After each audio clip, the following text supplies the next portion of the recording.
Sage Wanderer here, and welcome to Quaffy Talk! So today, we're talking about simulation theory, the observer effect, manifestation or manifesting things into your life, the reality of our reality, and the nature of God. And we'll throw in some reincarnation just for fun.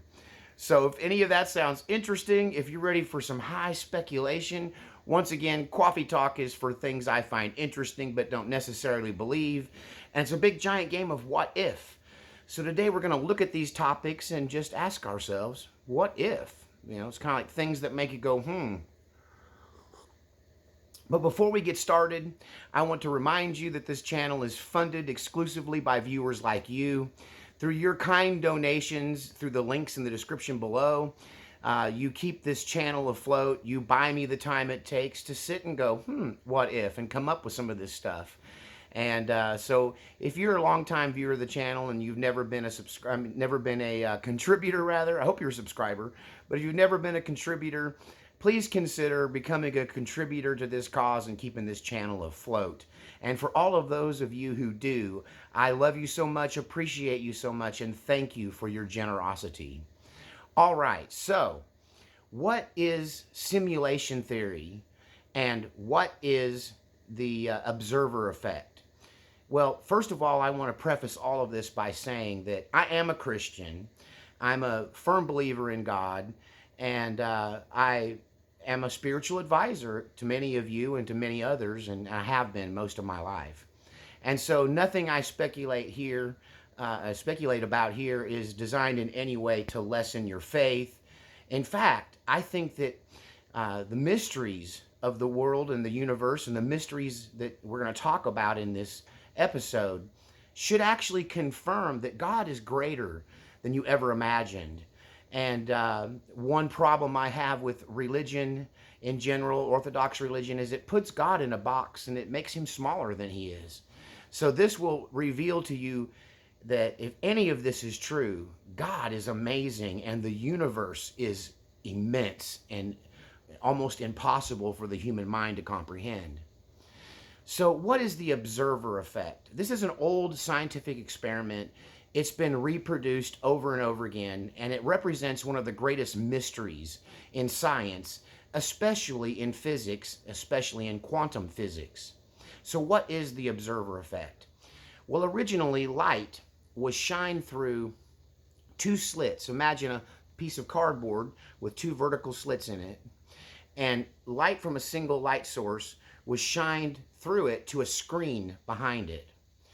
And you would expect that if you did that, you would see two lights created on the screen that match that would match the slits, right? So the light would pass through it, kind of like a bullet passing through something and into something else. And instead of seeing these two columns of light on the screen, instead it was represented by many bands of light, some of them darker or lighter than others, and alternating. So really bright, dim, bright, dim, bright, dim, bright, dim, bright, dim. Now, if you've ever messed around with audio, then you know, sound systems, and I'm a sound guy, right? So you know that if you set up speakers so that they cross one another, that where they cross will create what's called phase shifting, where the sound waves cancel each other out. So the light that was being projected through that, first it was just light, then later experiments it was photons, and then later experiments it actually used subatomic particles like electrons, and it all has the same effect. That when you do this, that the particles or the light passing through, the photons passing through the two slits, tend to go in different directions, and they can tend to cancel each other out. And you have what's called light phase shifting, because light waves and sound waves respond in basically the same way. And so during these experiments, they decided to set up a remote device that would just measure kind of how the light passes through the two slits. And when they set up the measuring device and looked at each light particle as it passed through the slit, the experiment changed. When they set up when they spied on the experiment and left the room and weren't looking at it, right? Then instead of having this cancellation and this phase shifting, instead of having the many bands of light, they had two distinct clumping of light to just reflect the two slits in the cardboard, or in the the screen, the filter. This is impossible. Why did the light photons, why did the subatomic particles react one way when being viewed by a human being and another way when humans weren't watching? Dun, dun, dun! This suggests that the light particles, or the subatomic particles, were aware of the observer. They were aware that they were being watched, and they acted one way when they're being watched by a human, and a completely different way when they were not being watched.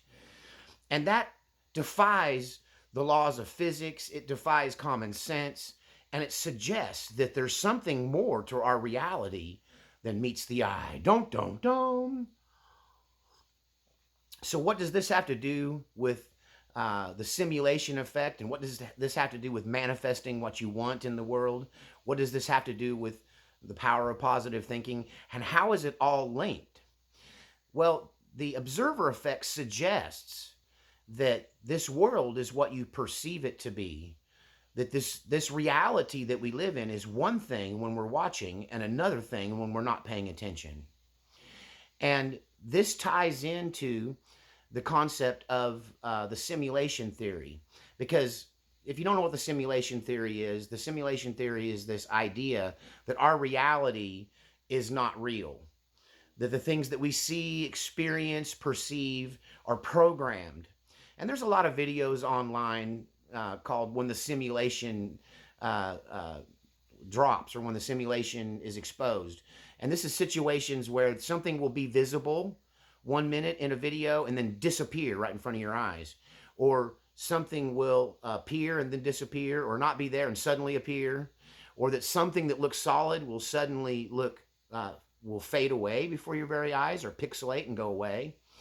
And I don't know if I believe in those videos, that that's proof of a simulation. But what is a simulation? A simulation is simply an alternate reality. One might argue that a video game is a simulated reality. How many of you know people addicted to video games? They go into this alternate reality and they stay there for hours and hours on end. Many people are wasting their life inside of alternate realities, or contrived or created realities. And I guess the best example of the simulation theory is the movie The Matrix.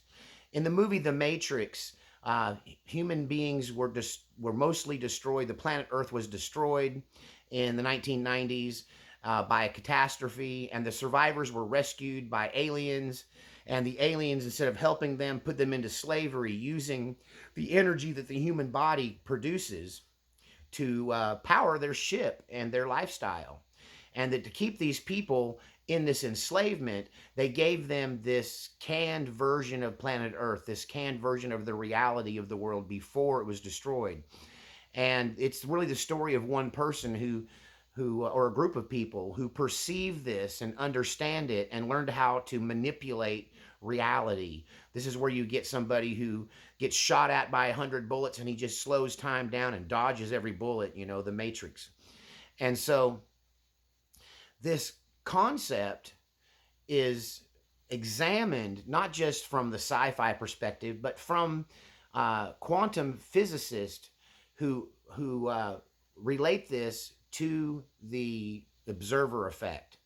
So to give you an example, one of the biggest arguments against a simulation theory is that the amount of power and energy and computing power, and basically you might even call it magic, that it would take to create a simulation that is this believable, where you touch and feel and taste and everything seems so real. How many of y'all have had a dream that seems so real that you woke up and couldn't believe that wasn't real, it was just a dream? And so the human mind actually creates everything you experience from stimuli that come through your eyes, your ears, your sense of touch and taste and smell. And so everything is honestly is in that way a simulation. Your mind is recreating this and creating the images that you see from the feedback that your senses get. And so trying to recreate, let's just say my little cabin here, would take a ton of computing power. But when I open the door and go outside into the real world, if you're projecting a false reality, if you're giving me some kind of simulated reality, then the computing power it takes, the energy it would take to create that and keep that up starts to expand as I move through the world. And so to create a world that is actually tangible and measurable and there all the time exactly the same way it is, for everyone, for all of us to be in this reality together, if it were a false reality and not base reality, then it would be impossible. There's too much, it would require too much energy. And so that's where the observer effect comes in. The concept is that when you close your eyes and go to sleep, your home, your house, your spouse, your dog, they all cease to exist because no one is watching them. It's like the old saying, if a tree falls in the forest and no one's there to hear it, does it make a sound? So if you were to handle a simulation that way, so that only when I'm aware of my surroundings are my surroundings being generated, and the rest of the time it's like a hologram deck, like from Star Trek. So it's like a green screen effect. There's really just a green screen there, and the imagery behind I can set up a green screen in my house here and put myself in ancient Greece. I put myself in Rome. The first time I saw green screen technology and understood it is when CNN got caught filming from their Atlanta headquarters and pretending they were in Iraq and bombs were falling, but really they were just in their office, and they projected the bombs falling behind them, and the person had a helmet and he acted like he was there, but really he wasn't there. That was a big scandal. But the concept that it takes a whole lot less energy, a whole lot less computing power, a whole lot less magic to create reality only when a reality is observed by the participant in that reality. Are you following me? Am I making any sense? So it's like a video game. If you've ever played a video game and you went from one area of the map into another, maybe your connection's slow or your computer's not as fast, and you see the space being created from blankness into reality as you step into it. And this is what these breaks in the matrix, these failures of the matrix that people talk about, that's what they claim this is. That sometimes you can fool it. You can be faster than the machinery or the magic or the spiritual power, whatever you want to call it. The illusion of life is, you move faster sometimes than it can keep up, and you'll get a glimpse of this reality being created. An example would be the ocean isn't there. The deep ocean isn't there unless somebody is sailing on it, right? That the ocean's not there unless there's a satellite viewing it at that moment. And this would allow this matrix to run with a lot less energy, a lot less power, and a lot more efficiently. And so the observer effects suggest that you can actually change your reality by participating in it. And this is where we'll go to the spiritual realm here. Paul, the apostle, I believe it was Paul that said, whatsoever things are good, whatsoever things are beneficial, whatsoever things bring you love and joy, focus on the good things. And this is where the concept of manifestation comes in, that you create your own reality by how you focus your attention. If you focus on good things happen. If you focus on bad things, then that's what God or the universe believes you want.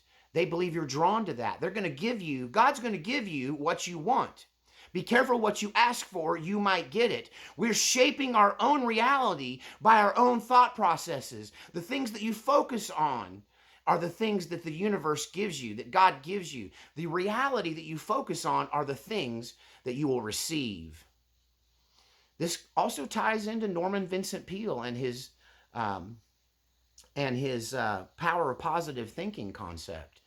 That what we wish for, what we hope for, what we focus on is what we will receive. So if you're always focused on negativity, if you're always focused on heartbreak, if you're always focused on loss, then you will just get more frustration, heartbreak, and loss, right? You'll get what you ask for. You'll get what you focus on. And I think there's enough proof of that, not just in Christian circles, but in psychology and in New Age. This concept of manifesting, wanting something. You know, God says He wants to give us the desires of our heart. Be careful what you desire in your heart, because that is what you will eventually get if you're patient and you hang in there. And so you better hope and pray for good things. Now, how does this tie into reincarnation? Well, okay, so one thing I have a problem with about mainstream religion and Orthodox Christianity is that there's this statement in Genesis: in the beginning, there was God. So God is without explanation. What we are experiencing is not explained. It starts at the moment we were created and placed into this reality. And it doesn't give us any insight into really who God is. And if I could encapsulate my life and my life focus, it's been on knowing God. I don't want just to be known by God, because God watches everything, even the sparrows. I want to know God. I want to know more about Him. I want to understand what we're experiencing. What is the meaning of life? What are we supposed to do here? How are we supposed to act? How do we make God happy? And if you don't know who God is, you can't really make Him happy. And, you know, I talk a lot and preach a lot on this channel, standard Orthodox Christianity to a great degree. And but this concept of, is this world even real? You know, one of my viewers who's been with me for a long time, and he occasionally makes a donation. Hey, I could use a donation again if you know who I'm talking to, if you're watching. I could use a little help. I've been hurting for a little bit, and I'm ready for some more blessings to come in. But he waited for like 2 or 3 hours when I was on a road trip alongside the highway just so he could buy me lunch, one of the viewers.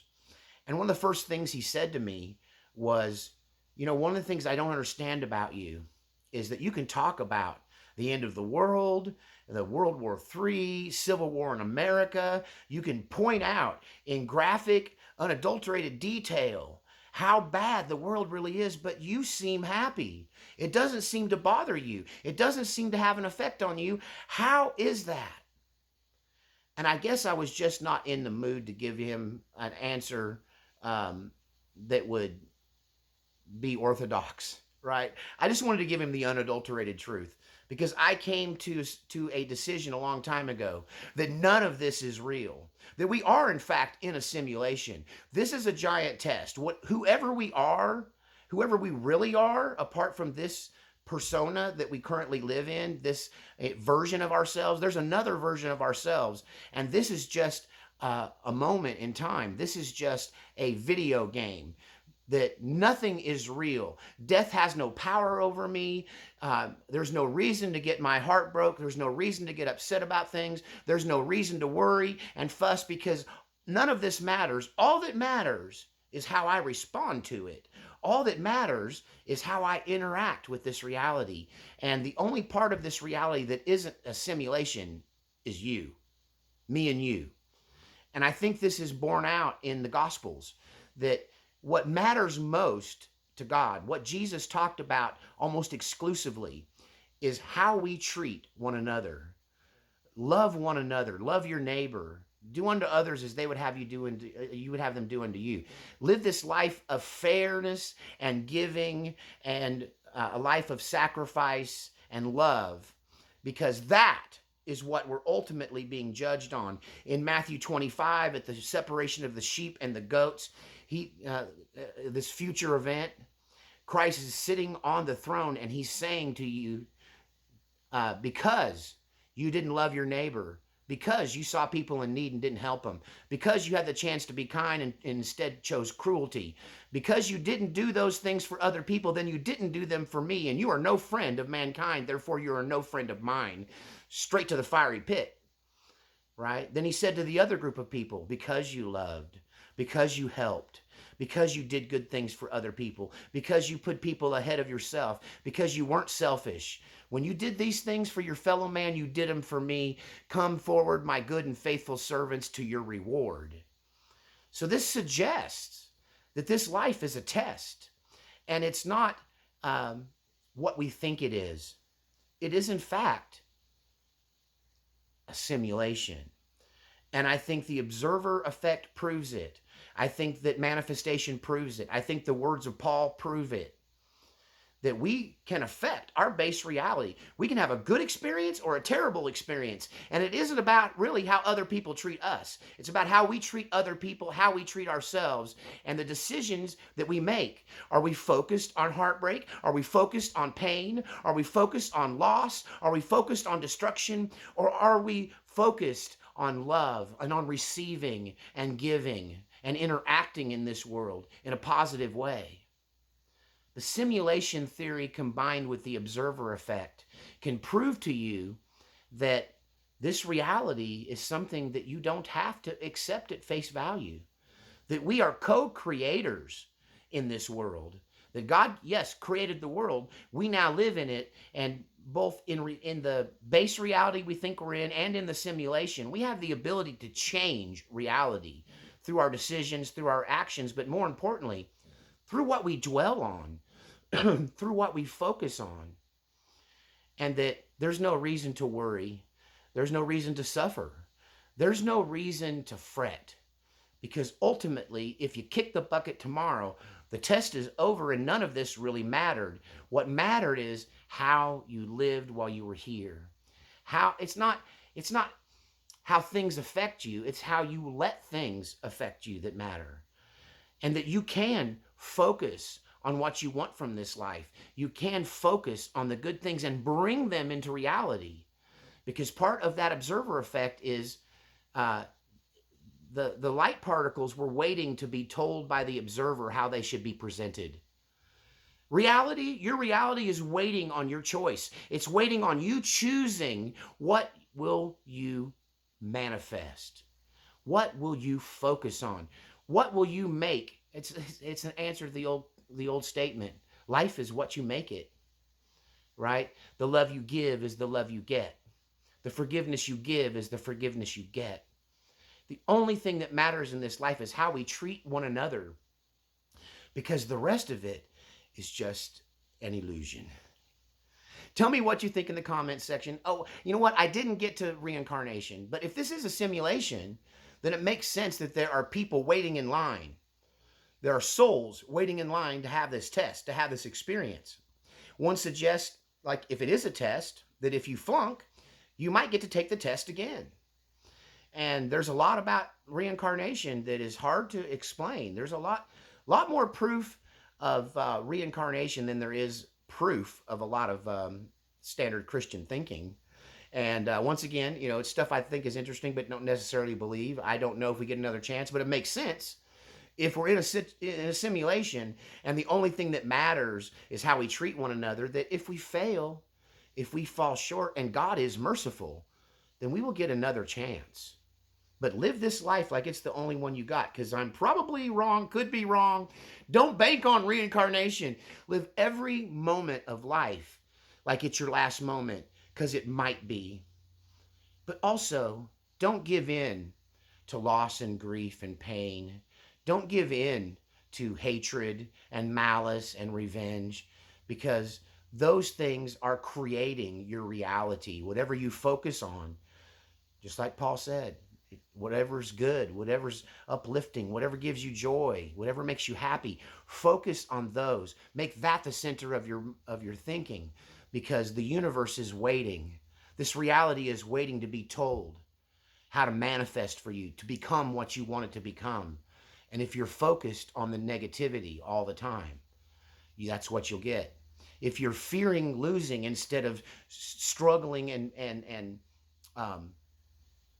risking everything to get what you want, to get what you need, to get what makes you happy, if you're focused on that, if you're working towards it every waking hour, then you wake up to a new matrix every day that's a little better.